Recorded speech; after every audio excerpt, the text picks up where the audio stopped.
I welcome you all to the session on Renaissance and Jacobean from Renaissance to Jacobean age.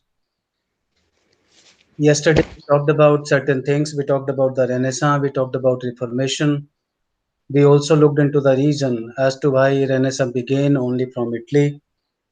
And then we also talked about the areas in which or towards which the Renaissance made a significant contribution.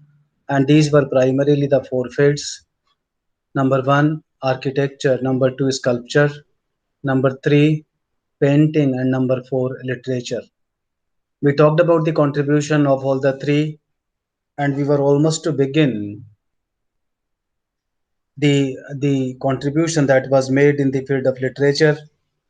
We talked about some items the other day belonging to the field of literature also, but then we had to leave in the middle. Now, perhaps we talked about the two writers. We talked about Boccaccio, who wrote Decameron, and we talked about the other writer also, Thomas More. And Thomas More's contribution was also very immense, and he wrote the book or the collection of poems that was known as Utopia. You need to remember these names because sometimes they ask you the name of the books which were written by these people.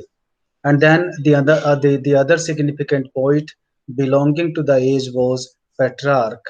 And as I said to you, Petrarch wrote a number of sonnets, and these sonnets have been addressed to a lady called Laura. Now, not much is known about this lady as to who she was, but then she has been mentioned in the sonnets written by him. That is written by Petrarch. And Boccaccio wrote Decameron, and as I said to you, it is a series of realistic and sometimes we can say off color stories. What are the off color stories? Which do have a pessimistic color. All right, those stories are known as off color stories, and these are supposedly written by a group of worldly people, young people who are waiting in a rural villa. And as you know, like we suffer from the pandemic today, even during those times, Europe suffered from the epidemic of plague or Black Death. Now, this was the time, and therefore the people are gathering in a villa. They have fled away from Florence, which I said to you is one of the prominent cities of Italy. There are two prominent cities of Italy. They were known as city states. One was Milan and the other one was Florence. After having talked about this, we also talked about Machiavelli. We said Machiavelli can be compared to Chanakya, but then Chanakya, we can say a lot about the personal ethical character of Chanakya. Nothing can be said about Machiavelli, but then they were similar in the sense that he also gave suggestions to the king, and Chanakya's suggestions are also meant for the king so that the king may run his kingdom well. So, in that way, both of them are similar. After having talked about this, we also talked about certain things, and we said that from tomorrow, what we would talk about that how this Renaissance impacted the northern part of Italy or the northern Europe in total. Now, in northern Europe, we talk about northern Europe, then there were German painters and there were Flemish painters also. Now, who were these Flemish painters? These Flemish painters are the people who belonged to a part of Belgium. Belgium. So German painters and Flemish painters, both of them came out, and the similarity was that, like I talked about earlier also, and later on also I will be talking about it, that humanism became the significant theme for their painting, for their literature, and for everything that they did. Now there was a shift. What was the shift? The shift was therefore from religion to secularism. Earlier, people used to talk about several things which did not belong to the common man, but they belonged either to the church or the religious life of human being. But now mankind in general became the focal point of literature, and therefore it became a very famous sort of trend. Now, there were a number of Christian humanists, and you need to remember these names, the names which I am going to tell you. Number one, Erasmus.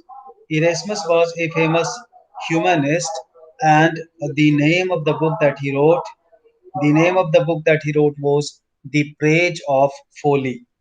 This is one of the most famous humanitarian tasks or the result of the Renaissance that came out. Remember the name of the book, I am repeating it, The Praise of Folly. Folly, F O L L Y. The Praise of Folly was a wonderful book written by this gentleman Erasmus. And then there was another poet, his name was Thomas More or Thomas Moore, Thomas and he wrote a collection of poems or a long poem, you can say Utopia. Utopia, when we go to Greece, it means Utopia means no place. Utopia means no place.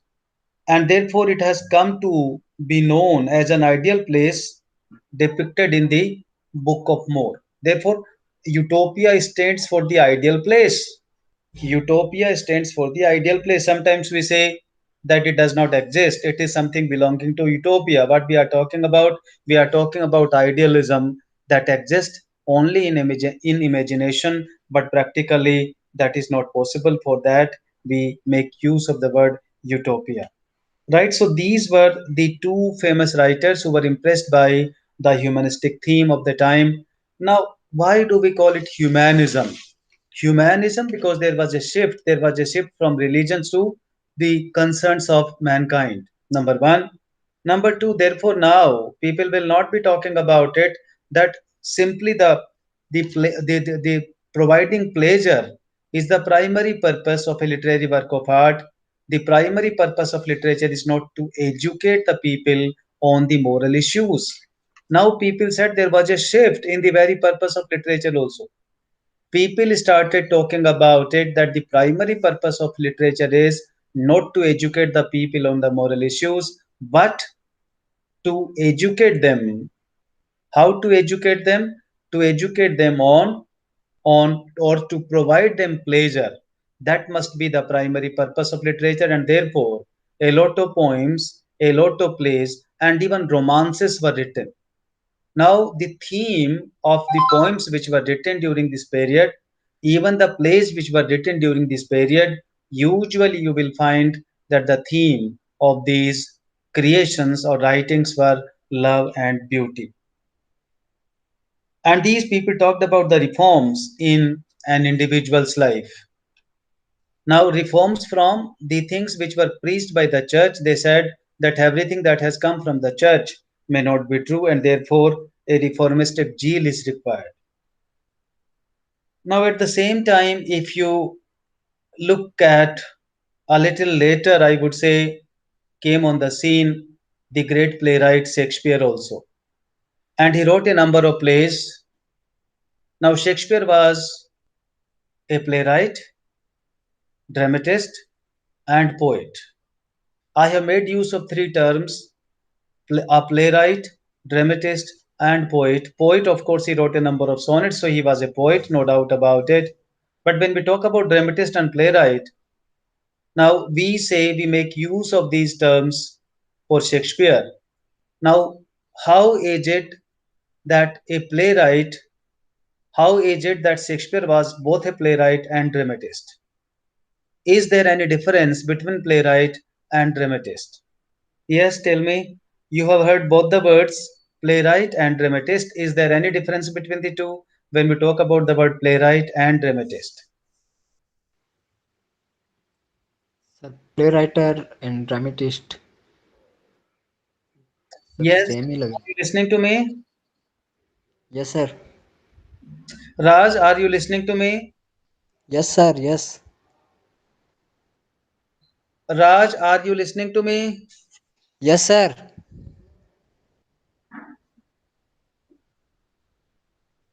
Raj, are you listening to me? Yes sir.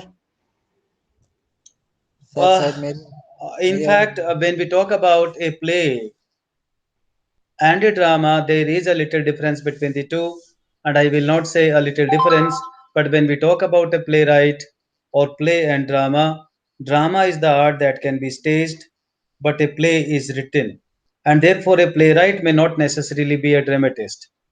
A dramatist is the person who is involved in the art of staging. But when we talk about a playwright is the person who writes the play and may not stage them. So Shakespeare was the person who wrote the plays as well as staged them. All right, so he was a playwright and dramatist and poet also. He also came on the scene, as I said to you. Now, there was one thing very significant that happened during this period, and that was the invention of the printing press. And it happened in Germany. There was a person called Johann Gutenberg, Johann Gutenberg, Gutenberg. Now he was a German and he invented the printing press, and it was around 1440 that this press came into being.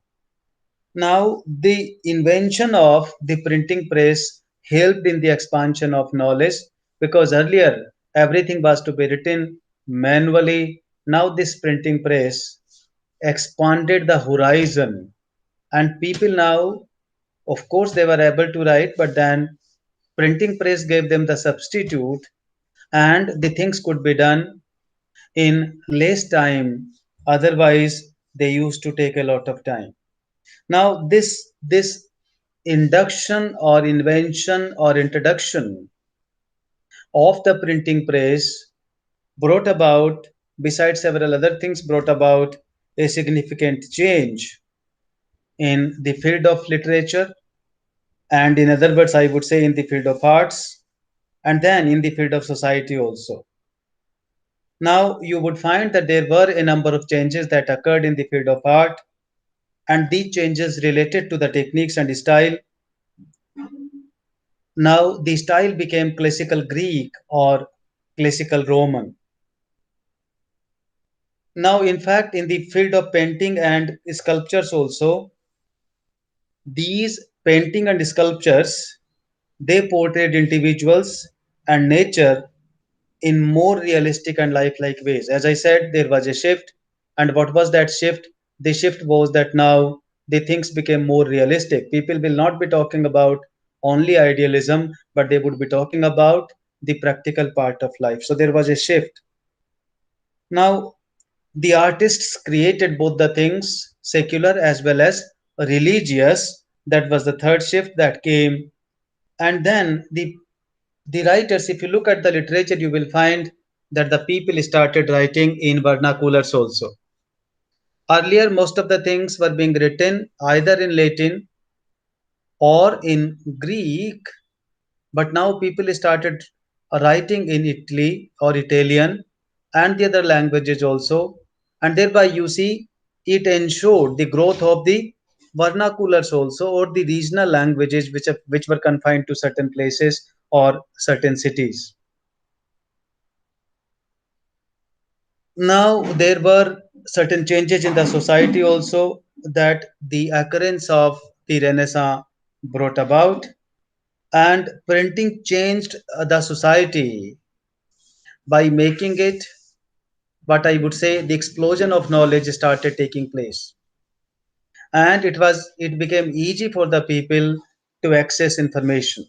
That was the one change that came in the society owing to the Renaissance or owing to the invention of the printing press.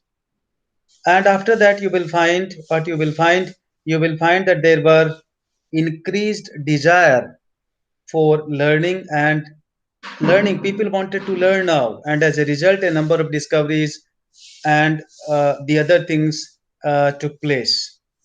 A number of publications also came into being because of the invention of the printing press, and then the emergence of the humanists, they brought about a shift.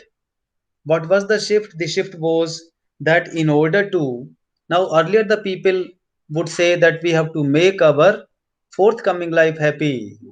and joyful, and therefore we would be working for that life. Now the people said, no, that is not true. We need to make the present also cheerful, and therefore we need to work for the present too. So therefore now the efforts, rather than making the future joysome or joyful, the people started making efforts to make their present more joyful. And then it was here that political structures were also questioned. The structure of the church was questioned, the political structure was questioned, and then, in a way, you would say that it paved the way for the occurrence of Reformation. And you will find that after Reformation, the Christianity was divided into two sects. One was Catholic or Catholicism, and the other one was Protestantism. Now it was owing to a reformation, and this reformation was led by Martin Luther. Now there was a lot of things that was happening in the field of religion, and it was the autocracy that has come up in the church. A lot of corruption prevailed, and therefore the people raised the banner of rebellion. And this rebellion was led by the people like Martin Luther. Martin Luther was one of the leaders under whom the Protestantism came into being. Now the reason arises, why did the Reformation took place? And primarily, if I tell you, the primary reason of the Reformation to take place was religious, because there was a lot of corruption in the church. The church authorities had become autocratic. They would not like to listen to anyone, and therefore people raised in rebellion. They rebelled, and as a result, a new sect came into being. And the name of that sect was, what was the name of that sect? Protestantism or Protestant. Now, when Luther protested, uh, Pope threatened him with consequences. But then Luther did not take back a word which he said against the church. Instead, the students at Wittenberg was a place of learning in Italy, gathered around a bonfire and cheered as he threw the Pope's decree into the flames, and this was communicated further also. Means the rebellion rose under the leadership of Martin Luther. The rebellion rose and the people protested. Then there was the operation of the emperor also, but then even the operation of the emperor could not subdue the movement that was led by Martin Luther. Then there was peasants' revolt also. Now Germany, in a way, it was at war between Catholicism and Protestantism. Now there were certain religious beliefs and practices in the 16th century. They also impacted the whole working of the nation or the whole working of Europe. I will not be talking about the political history of the time, because if we talk about the political history, we will find in Henry VIII, it was during the time of Henry VIII that he caused a religious turmoil.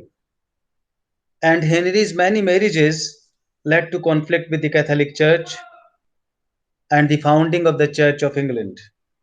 He married several times, and this is how he came into conflict with the church, and therefore he founded a different church in England.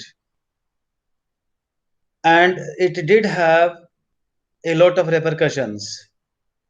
But then when Elizabeth after him descended on the throne, she restored Protestantism. She restored Protestantism, but then she had to face a number of challenges also. But somehow the political stage cooled down or was settled, and then there came a number of writers or the people who showed or who guided the people when they were they had become multi-directional. Now there were the philosophers like Calvin, Calvin, and Calvin was the person who published Institutes of the Christian Religion. This was one of the significant book that came into being during that time.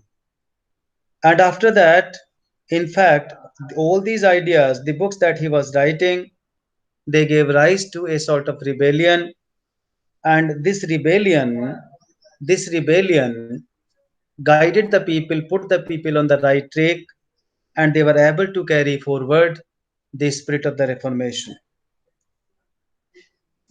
Now, after having talked about this, if you talk about several other things, there were the people belonging to the field of politics, belonging to the field of literature, they were also impacted.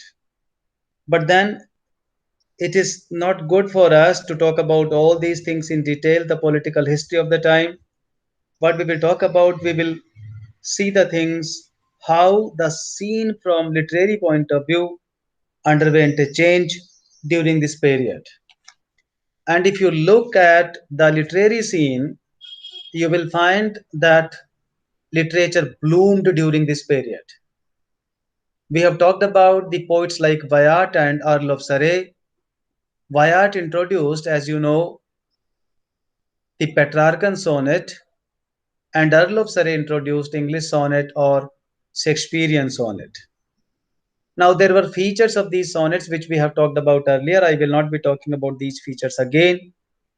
Then there was another person, he was a poet, Thomas Sackville, Thomas Sackville.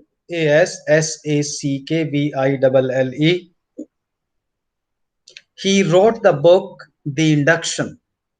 He wrote the book The Induction. Remember the name of this book. This is also a very significant book. And then came on the scene a very significant writer. The name of that writer was Sir Philip Sidney. Sir Philip Sidney, he was a very significant writer, and therefore you can't afford to forget his name. And he wrote several poems and then romances also. Now, first we will see the poems that he wrote. Number one, Arcadia was one of the poems in the form of a romance that he wrote. Arcadia, Arcadia. Arcadia was the poem in the form of romance that he wrote. And then there was a prose writing also. It was in the form of critical essays that he wrote, and the name of that book was Apology for Poetry. Apology for Poetry. And then you will find that he wrote sonnets also, and the name of the sonnets were Astrophel and Stella. The name of the sonnets were Astrophel and Stella. Astrophel and Stella, Stella. This is the collection of sonnets that he wrote. Now, after that came on the scene again a very significant writer, and the name of that significant writer is Edmund Spenser. He wrote Fairy Queen. Fairy Queen is a wonderful book. It contains a number of poems that was written by Edmund Spenser. Then he wrote Epithalamion, Epithalamion.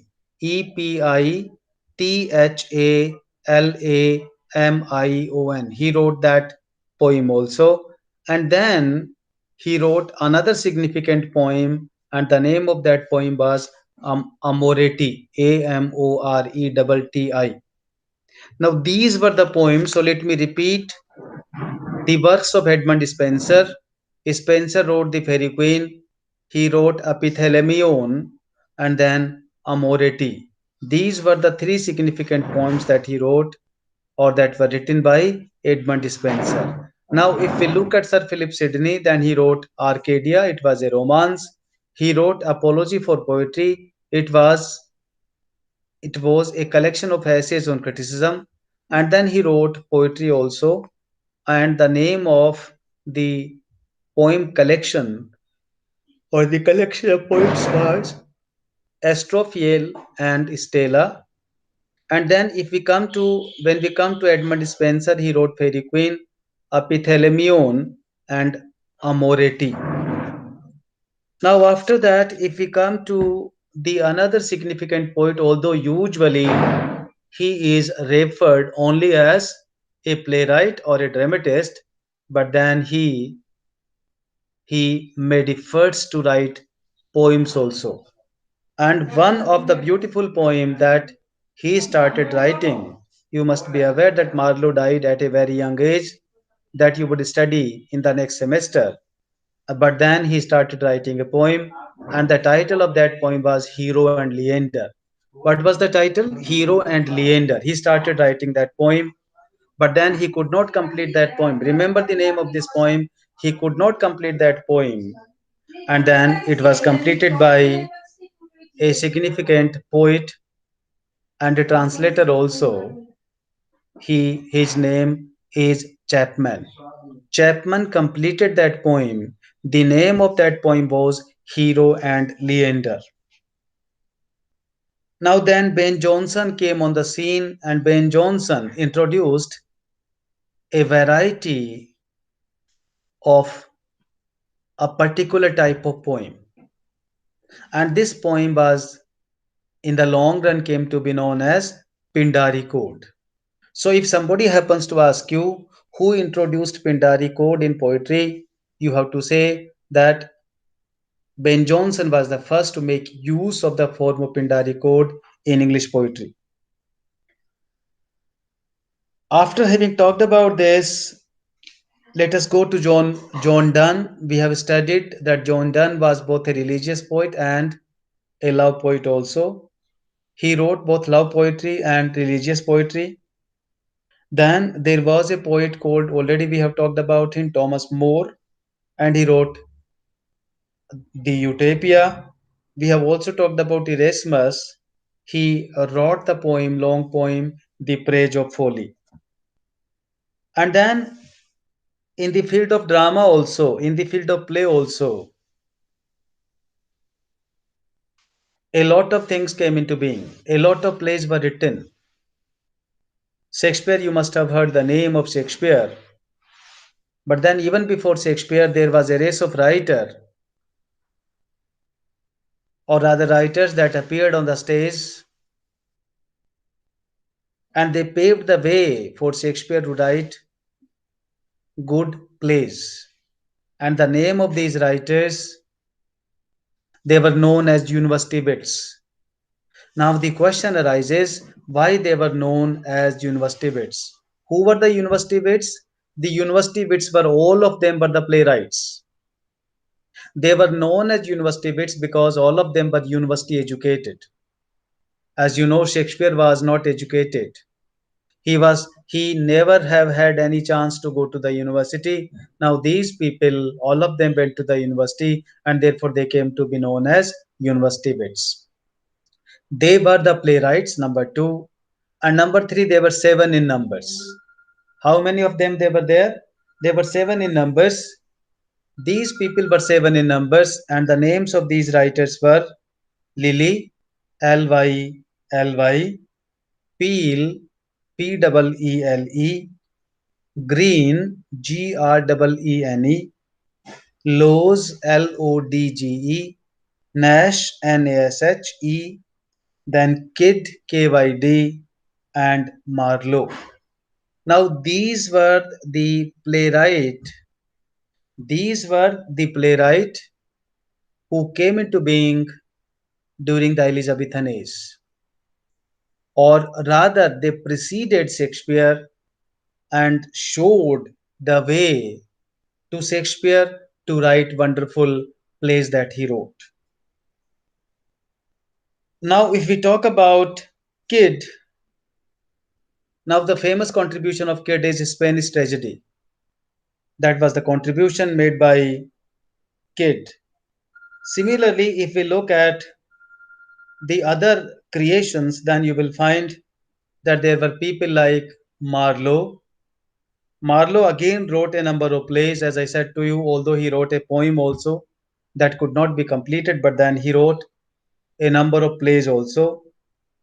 And these plays, one of the plays you will study in the next semester, the name of that play is Christopher Marlowe. Sorry, Dr. Faustus. That is one of the famous plays that he wrote. And three more plays. He wrote in total four plays, but he died at a very young age. He died at a very young age and was recognized in several ways after his death. Right? So, university wits. Now, there was another prominent writer who came on the stage during this period, and the name of that writer was Ben Jonson. Ben Jonson was a poet also, but then he was a playwright also. And primarily, he wrote comedy, and one of the comedies that he wrote became very famous. And the title of that comedy was Every Man in His Humor. Every Man in His Humor. Remember the title of this comedy. Then there was another dramatist. Yesterday I was talking about it, but then I could not recollect the name. The name of this writer who wrote the plays was John Webster. He wrote The Duchess of Malfi and one more significant play, John Webster. He basically wrote only the revenge plays. He basically wrote only the revenge plays. And he was inspired by the university wits. And who was the university wit? Kid, who wrote Spanish tragedy. Spanish tragedy is a revenge tragedy. It was on the model of Spanish tragedy that John Webster wrote Duchess of Malfi. Then there were writers like Beaumont, there were writers like Fletcher, there were writers like Chapman, there were writers like Middleton. These people also belong to the same era. You need to remember all these names. I repeat: Beaumont, Fletcher, Chapman, and Middleton. These were the people who came on the stage and contributed a lot towards the development of play. But before this, if we look at the development of the play, we will find that even before the university wit, the drama systematically or chronological, there was a chronological development of the play. And if we look at this chronological development, we will find that the journey of the development of drama started with the miracles. It started with the miracles. And these were the plays which were religious, and they aimed at the life of a saint. Now, this saint could either be a male or a female, and usually all the characters used to be abstract. For example, sin would be playing the role of an actor, religion would be playing the role of actor, right? So these actors used to be abstract. Lie used to be one of the actors, truth used to be one of the actors, and thereby the primary purpose of these plays was to educate the readers on the issues related to religion. All right, so mystery plays were the plays which aimed at the life of a saint. They were primarily religious in tone, and their purpose was to impart religious education to the people. Right, so these were the plays with which the journey of the development of drama began. Now, from the mysterious play or the mysteries, not the basically the mysterious plays, but the mysteries or what we call the miracles, we come to the morality play. Now, mystery plays or miracles, that was the name given to a single type of play. They were known as miracles also because they dealt about the life of a saint and how that saint brought about miracles by taking adherence to the path of religion. After having talked about the mystery or the miracle, let me talk about the morality play. As the name suggests, these plays Then basically the element of Christianity lessened in the place. Means the element of Christianity reduced and the play comparatively became more secular. The play comparatively became more secular, and the purpose of, now earlier everything was based on Christianity tenets or the tenets of Christianity, but now it introduced a shift even in that also. Now it was not necessary to base everything on the tenets of Christianity, rather there was a shift. Now there was a shift. It could be any field. Poet would choose any field or any item, but then the primary purpose would remain to educate the people, to educate the readers on the moral issues, to educate the people on the moral issues, and these were the plays that they which came to be known as morality play. The primary purpose of morality play was, now there are two, three things which you need to remember. The play became more secular in comparison to the mysteries or the miracles, number one.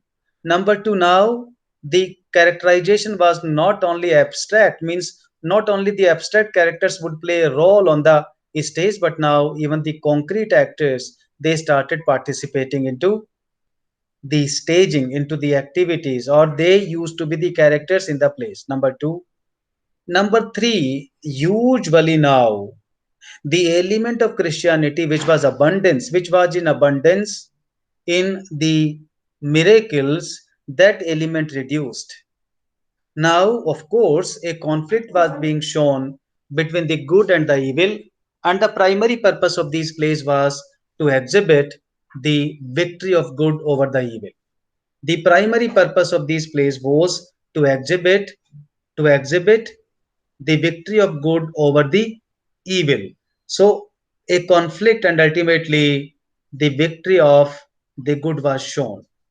Now there were a number of plays, morality plays, which came into being during this period. Now the third type of play that came into being was the interlude. Interlude was that for the first time the comic element was incorporated into play. The comic element, and the first interlude that was written was the four P's, and it was, four P stands for all the different P's, farmer, priest, and all that. Now these P's have been depicted in such a way that the things become very humorous or very comical. Alright, so in a way, when the comic elements in was introduced into the play, they came to be known as the interludes. And then came into being the first comedy and the first tragedy also. The first comedy and the first tragedy, and thereafter Shakespeare entered the scene. Now it is from here that I would start tomorrow. The first comedy and the first tragedy. From here I would start tomorrow. I stop it here, and perhaps I hope that we would be able to wind up our syllabus by tomorrow, but then we will continue if you have some questions or queries so that the mission may be taken ahead. Okay, Okay, sir. Ras, Okay, sir. bye Thank you, bye. sir. Until Thank you, sir. tomorrow. Tomorrow we would look at the Shakespearean comedies, Shakespearean tragedies, Shakespearean tragicomedies, and then the first comedy and then the first tragedy. Okay, Okay, sir. bye until then. Thank you, sir.